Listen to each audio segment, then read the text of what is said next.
Your Honor, this is Emma Ann Miller. Thank you. All right, with your mom by your side, please state and spell your name for the record. Emma Ann Miller, EMMAANNMILLER. Thank you. Thank you for being here. What would you like us to know? May it please the court, my name is Emma Ann Miller, and I'm 15 years old. Today, I'm going to talk about my relationship with Nassar, and I'm going to talk to Nassar, and I'm going to give him some advice. I'm also here to talk to you, the court, and I'm going to give this court some advice. And I also want to talk to MSU to give them a forewarning. May I proceed? You may. Your Honor, it's always been just my mom and I. I needed a positive male role model in my life. Nassar filled that spot for me. He has known me since my mom gave birth to me and has watched me grow up. I trusted him like a family member. There has never been a time in my life when I didn't know Larry Nassar. But now, I wish I'd never met him. I saw him once or twice a month at my mom's appointments. Then later, when I was 10, I was a monthly patient treating for a back injury. He was a world-renowned doctor. I was honored to be a patient, but more importantly, a friend of his. He even had a nickname for me, Goofball. But this nickname will forever haunt me with the trauma he has caused me. He put my picture up on his wall with the Olympians. I thought I mattered, Larry. I thought I was special. You made us all feel like we were special, but not in the way we wanted to be special.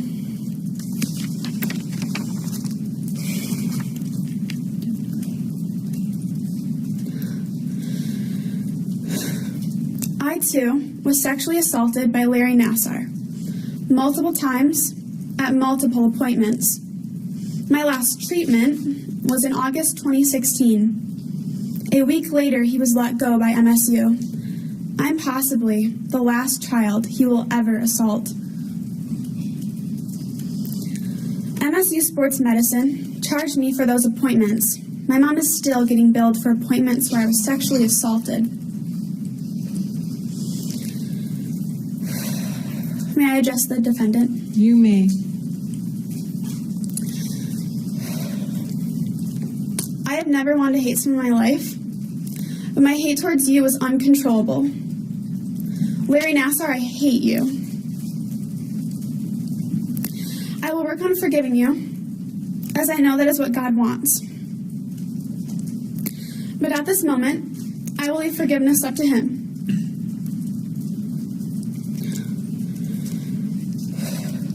There is one thing you could do to help with the forgiveness. Instead of just sitting there acting weak and feeble, you could start writing down each and every time MSU, Twistars, and USAG could have stopped you. And instead of getting up at your sentencing, giving some hollow, insincere apology, you could outline all the times for me, for us, that MSU, Twistars, and USAG should have stopped you. You were too brazen, too cavalier, you flaunted it. Don't try to apologize or rationalize. Don't use cliches like a match in a forest fire. If you want to salvage yourself, you need to begin the reformation process. You need to do redeeming acts. You need to put others first. Do the right thing for us. Be honest. Try and help us. Tell us who knew what and when. Tell us how and when there were opportunities to stop you. Tell us about the telltale signs that others at MSU, Twistars, and USAG should have seen but didn't.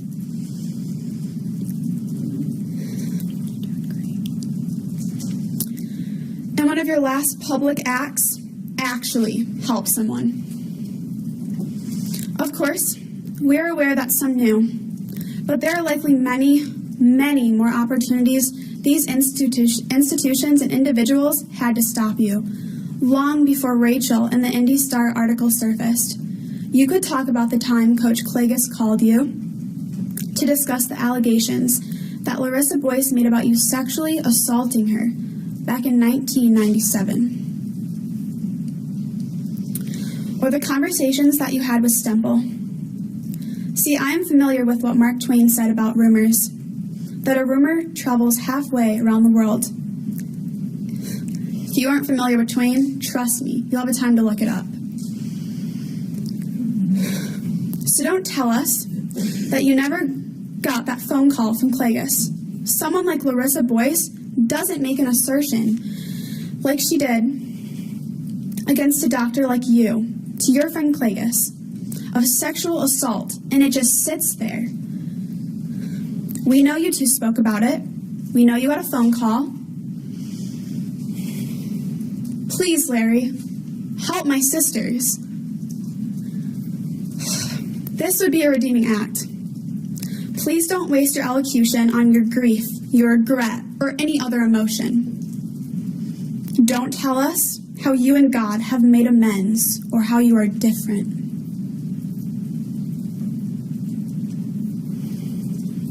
You need to confess the facts. You can help others. And if you do, if you help my sisters, it might help in my forgiveness and maybe others. It might not lower your sentence, but it might just start you down a road of reformation and redemption.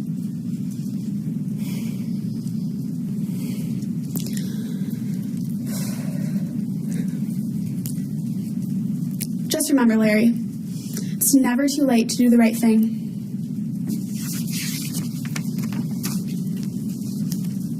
Now to the court. I am more than how he treated me. I am not letting him take any more time away from me. No more time at appointments. No more time being misled. And no more time being manipulated.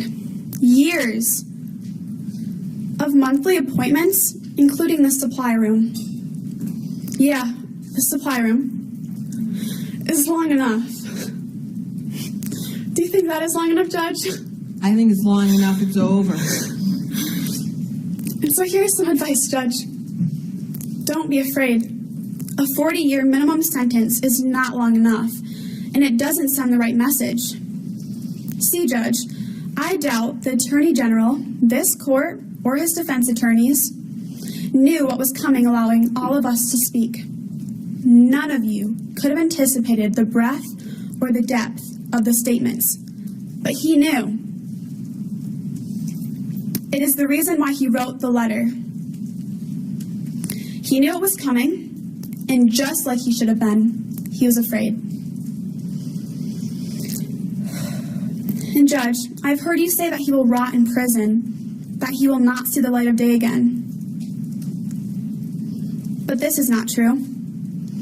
When his day of judgment comes before you, you are not sending him to a place to rot, and you are not stopping the light of day from coming to Nassar. No, Judge, you're going to save his life. He will go to federal prison. In fact, he will be treated fairly well in prison. I know, and Nassar knows, that federal prison is the best place for him. He will likely make friends. He will be able to manipulate and maybe earn some semblance of respect among the prison inmates that are his new counterparts. He will be fed, he will be clothed, and he will be provided actual medical treatment.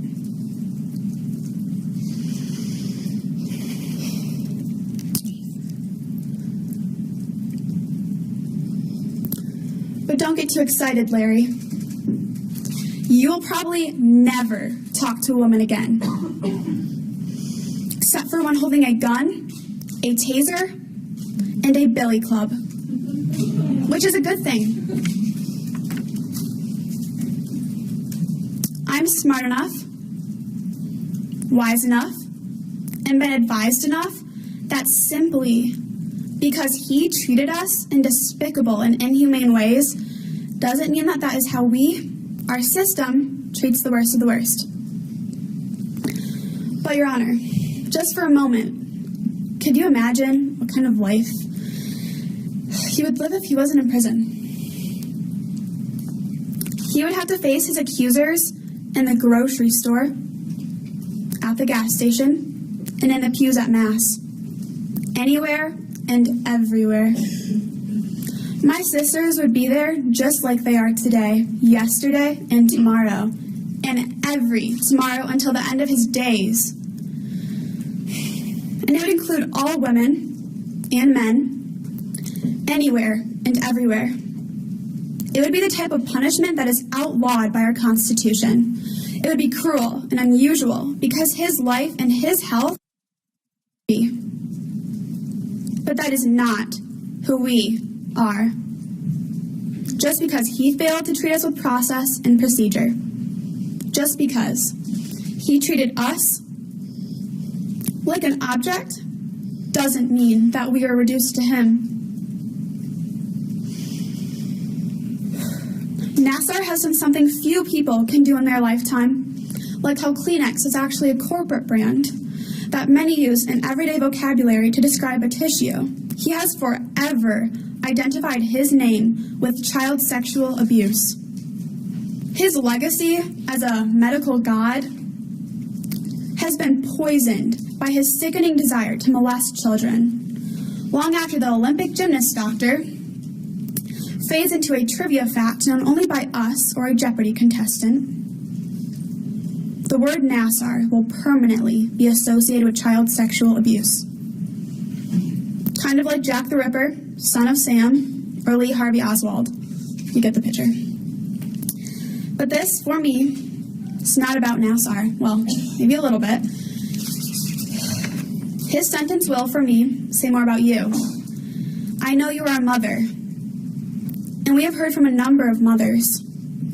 I know you are a lawyer, and we have heard from a number of lawyers. Like you, strong, successful lawyers. You have served our country in the noblest of ways in the military. Some of us are, or have, served in the military. You have overcome. And all of us, yes, all of us have overcome. I suspect that you too could post "me too," and all of us could post "me too." In regards to actually sentencing defendants, you have handed out life sentences with no opportunity for parole for defendants convicted of murder. And like those defendants, we know that Nassar knows. We know that Nassar has been the cause of some of my sisters' untimely deaths or attempted suicides. You sentenced other defendants for longer sentences. Your sister, Judge Neff, sentenced him to 60 years for a heinous crime, but not as bad as what you have been exposed to for over a week. I don't think anyone believes that having a picture on your computer is even close to taking an underage patient into a supply room to be sexually assaulted. Does anyone really think that? So, Judge, you may be able to guess what I'm going to say, but say it I will. No one is better suited to sentence this defendant in this case right here, right now, in this moment. Maybe, just maybe, God works in mysterious ways that your whole life has been leading up to this moment. But I suspect that you've had many moments like this in their own unique way. So here's the deal. I know that if you exceed the plea agreement, Nassar has the right to withdraw his plea. And then he would have to make a decision. Either go to trial or accept the sentence. Make him have to make that decision. That might be the only real punishment that Nassar faces in this case, besides having to sit through my sister's compelling, tearful, and beautiful statements. Statements that are all gold medal winners, by the way. We know that he doesn't want to face us. He told you so in his letter. I'm not afraid of him. My sister's survivors are not afraid of him. Please, don't be afraid to do the right thing and send the right message. I said it before, and I'll say it again. 40 years is not enough. Any message that you send at this point will be heard around the world. Send one that reflects the gravity and devastation that he has caused. A minimum sentence of 125 years. He should be grateful for such a sentence.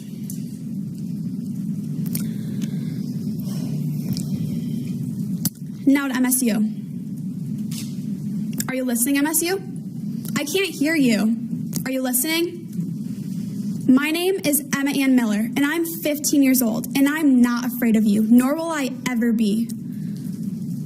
At 15, I shouldn't know the inside of a courtroom, but I'm going to become real comfortable in one. So should you. See, MSU, sometimes circumstances determine our fate, and sometimes we determine the circumstance. I, like all of those that have spoken or will speak, didn't choose this circumstance to have the right to be standing in front of this podium today.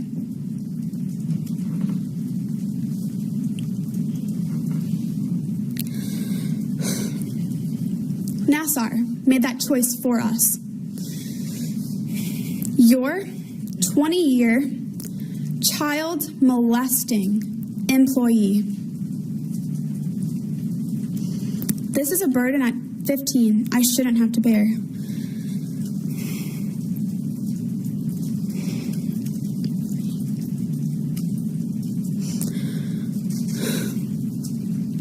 But believe me, MSU, bear I will.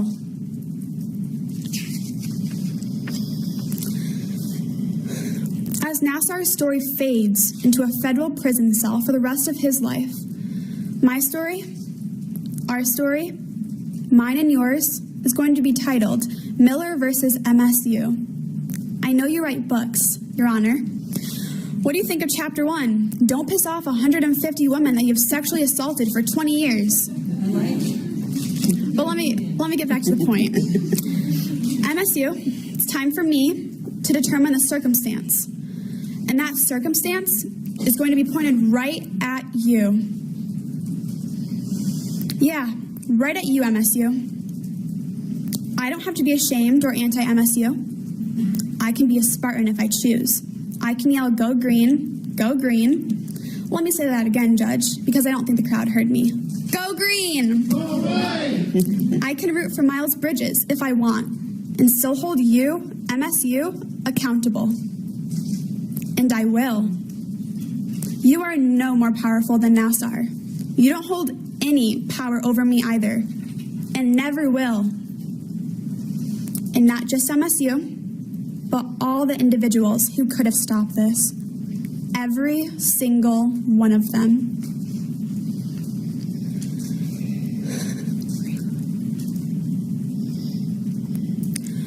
We know there are many that could have stopped this.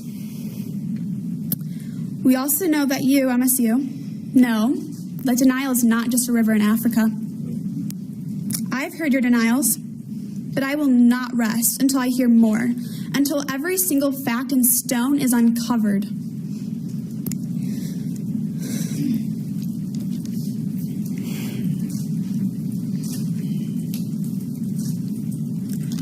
In painful, excruciating detail,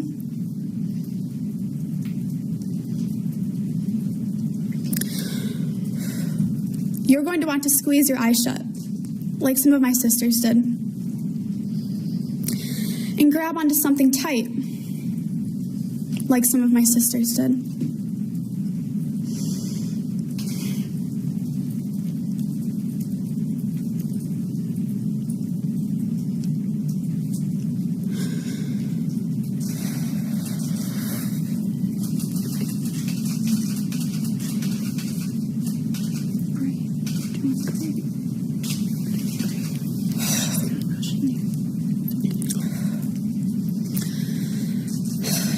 Like you were being bent over in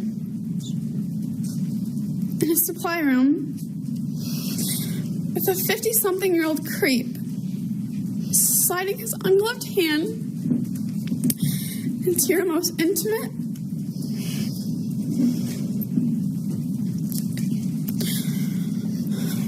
sacred, private,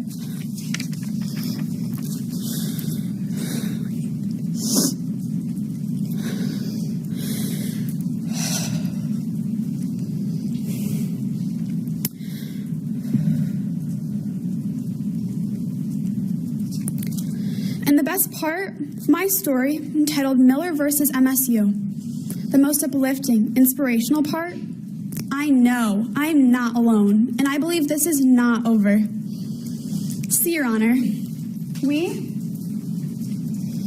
we're just getting started. Thank you. Ma'am, you could write books. You've got the head. Thank you.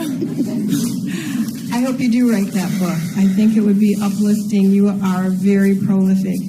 Your words are as strong as any gun, taser, or billy club. You need to keep on talking. You are very special. You are Thank you. much older than your age.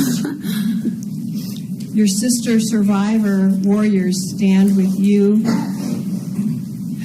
Thankfully, defendant's not a cat with 9 lives. I know you want me to go outside of the plea agreement, but with the plea agreement, with 3 strong judges who've heard your message and the message of all of the army of survivor women, he's not going to harm anyone. And contrary to the statements that being in federal court or federal prison, the federal system is no picnic. Maybe for Martha Stewart, because she baked well. But I assure you, there isn't anyone in prison who hasn't heard about this case, who hasn't heard your voice. And if they haven't heard it, they will. They have families out there. They take your words seriously, even behind bars. So it will not be a picnic for him as you imagine.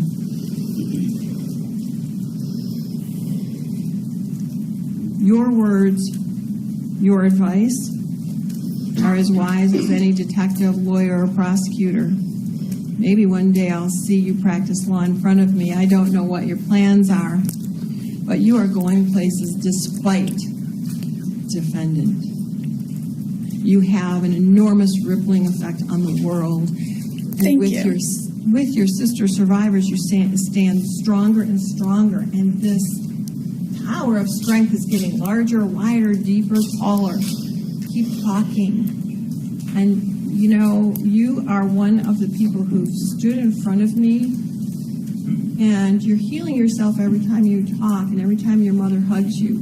I feel your mother's taken away your pain, your words have taken away. Leave your pain here and go out and do those magnificent things that I know you were born to do. Thank you so much for being here. Thank you.